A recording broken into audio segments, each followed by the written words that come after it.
اللہ کو وہ انسان بہت پسند ہے جو اپنی جوانی اللہ کی عبادت میں گزارتا ہے۔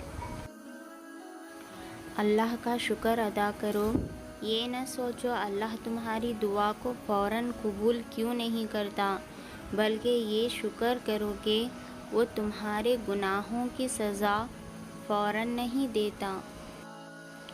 جب آپ مشکلات میں ہوتے ہیں تو آپ اکثر سوچتے ہیں اللہ کہاں ہے؟ یاد رکھیے، امتحان کے دوران استاد ہمیشہ خاموش ہوتا ہے۔ کبھی آنسو، کبھی سجدے، کبھی ہاتھوں کا اٹھ جانا۔ انسان جب ٹوٹ جاتا ہے تو اللہ بہت یاد آتا ہے۔ جب اللہ کسی کو پسند کرتا ہے تو اس کی پریشانیاں بڑھا دیتا ہے تاکہ اسے اپنے قریب کر سکے۔ اچھے لوگوں سے اللہ بہت امتحان لیتا ہے پر ساتھ نہیں چھوڑتا، اور برے لوگوں کو بہت کچھ دیتا ہے پر ساتھ نہیں دیتا۔ آنسو وہ خاموش دعائیں ہیں جو صرف رب ہی سن سکتا ہے۔ جب رب راضی ہونے لگتا ہے تو بندے کو اپنے عیبوں کا پتہ چلنا شروع ہو جاتا ہے، اور یہی اس کی رحمت کی پہلی نشانی ہے۔ خاموش رہو، صرف خدا ہی ہے جو تمہارے دل کا بوجھ اتار دے گا۔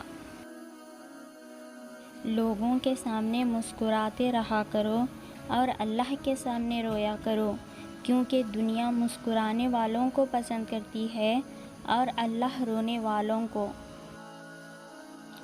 اللہ جب بہترین سے نوازتا ہے تو پہلے بدترین سے گزارتا ہے۔ حضرت علی رضی اللہ تعالیٰ عنہ نے فرمایا، خالق سے مانگنا سنت ہے، اگر دے دے تو رحمت، نہ دے تو حکمت۔ مخلوق سے مانگنا ذلت ہے، اگر دے دے تو احسان، نہ دے تو شرمندگی۔ ضروری نہیں ہے کہ آپ کسی کا دل دکھاؤ تو وہ منہ سے بد دعا دے۔ جب بھی وہ آپ کی وجہ سے اللہ کے سامنے روئے گا تو وہ آپ کو بہت مہنگا پڑے گا۔ خدا پیار بھی سب کو دیتا ہے، دل بھی سب کو دیتا ہے، دل میں بسنے والا بھی سب کو دیتا ہے، لیکن دل کو سمجھنے والا نصیب والوں کو دیتا ہے۔ اور جو فیصلہ میرا رب کرتا ہے، یقین جانو عرش سے فرش تک وہی بہترین ہوتا ہے۔ اللہ تمہاری برداشت کی طاقت کو نہیں آزماتا، وہ تمہارے ایمان کا امتحان لیتا ہے، اور انہی کا لیتا ہے جن کو اپنا دوست بنانا چاہتا ہے۔ اللہ کو تمہاری برداشت کی حد معلوم ہے، اور اللہ کبھی تمہیں اس حد سے زیادہ غم نہیں دے گا۔ تمہیں لگتا ہے اب ہم تھک گئے ہیں، مگر تھکتا تمہارا ایمان نہیں، بس حوصلہ گھبرا جاتا ہے۔ جب اللہ کن کہتا ہے تو ناممکن ممکن بن جاتا ہے، اور دعائیں مقدر پر بھاری پڑ جاتی ہیں۔ سب سے خوبصورت رشتہ اور تعلق رب العالمین کے ساتھ، جس پر بھروسہ کبھی ہارنے نہیں دیتا، جس پر توکل کبھی غم میں مبتلا نہیں ہونے دیتا، جس سے امید کبھی مایوس نہیں ہونے دیتی، جس پر یقین خالی ہاتھ نہیں لوٹاتا، جس پر ایمان کبھی بہکنے نہیں دیتا، جس کی طرف توجہ کبھی بھٹکنے نہیں دیتی، جس کا رب اس کا سب۔ بڑی بے سکون تھی زندگی، پھر اللہ پر یقین مضبوط ہوا کہ اللہ جو کرتا ہے بہتر کرتا ہے، اور اگر وقتی بہتر نہ ہو تو ایک وقت آتا ہے کہ سب بہترین ہو جاتا ہے۔ بات صرف پختہ یقین کی ہے، جب دل کی رضا میں راضی رہنے اور شکر کرنے کی عادت ڈال لیں تو سکون مقدر بن جاتا ہے۔ اللہ تعالیٰ ہی ہر غم کو مٹاتا ہے، اور ختم کرتا ہے۔ وہ یقین رکھنے والوں کو بکھرنے نہیں دیتا، پھر ان کی زندگی میں آسانیاں پیدا کرتا جاتا ہے۔ اس کی محبت تو ہر قسم کے لالچ سے پاک ہے۔ وہ تو یہ چاہتا ہے تم نیک راہ اختیار کرو۔ شیطان کا ٹھکانہ تو جہنم ہے، اس لیے وہ تمہیں اس کے ساتھ سے بچانا چاہتا ہے۔ تمہارا دل وہی ہے جو اس کے شکنجے سے آزاد کرتا ہے، اس لیے اس کی طرف لوٹنا ہی تمہارے لیے بہترین ہوگا۔ اور اس نے سجدے میں دھیمی آواز میں کہا، میں مایوس ہو گئی ہوں، میرے رب مجھے تنہا نہ چھوڑنا۔ اے اللہ میرے ٹوٹے دل کو سمیٹ لینا۔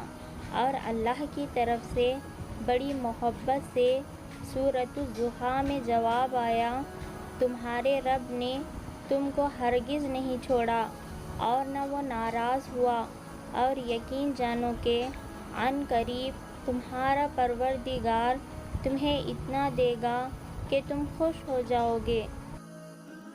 اللہ کو پسند ہے جب انسان ہزار گناہ کے بعد اس کی طرف پلٹتا ہے، ٹوٹی پھوٹی ہی صحیح اس سے معافی مانگتا ہے، کچی پکی ہی صحیح اس سے توبہ کی تڑپ مانگتا ہے۔ یہ ٹوٹی پھوٹی ایک کچی پکی سی فریادیں بھی اللہ کو بہت پیاری ہیں، وہ معاف کر دیتا ہے۔ تمہاری مخلص دل سے نکلی ہوئی دعائیں تو کب کی قبول ہو چکی ہیں، بس ان کا سامنا کرنا باقی ہے۔ اور دعائیں بے وجہ تو نہیں ہوتیں، یہ جو تم ٹوٹ کر بکھرے ہو اس کے بعد معززہ ہونا تو لازم ہے۔ قرآن کہتا ہے، دلوں کے حال تم سے بہتر تمہارا اللہ جانتا ہے۔ تمہارے خاموش سجدے اور تمہاری ان کہی باتیں خدا کے ہاں بہت خاص مقام رکھتی ہیں۔ رسول صلی اللہ علیہ وسلم نے فرمایا، تمہارا رب اپنے بندے کی اس بات سے خوش ہوتا ہے جب وہ کہتا ہے کہ اے اللہ میرے گناہ بخش دے، کیونکہ تیرے سوا کوئی اور ذات نہیں ہے جو گناہوں کو معاف کر سکے۔ تین کام اللہ کو بہت پسند ہیں، ٹوٹے ہوئے دلوں کو جوڑنا، دل نہ چاہتے ہوئے بھی معاف کر دینا، کسی کے گناہ پر پردہ کرنا۔ جب زندگی بکھرنے لگے، جب آنکھوں سے آنسو ٹپکنے لگیں، جب حوصلے ٹوٹنے لگیں، جب خاموشیاں بیاں سے باہر ہونے لگیں اور جب دل دکھ سے بھرنے لگے، تب ذرا سا رکیں، تب ذرا سا رک کے سوچیں، ہاں کوئی نہیں مگر رب تو ہے نا پاس، اور مجھے اللہ ہی کافی ہے۔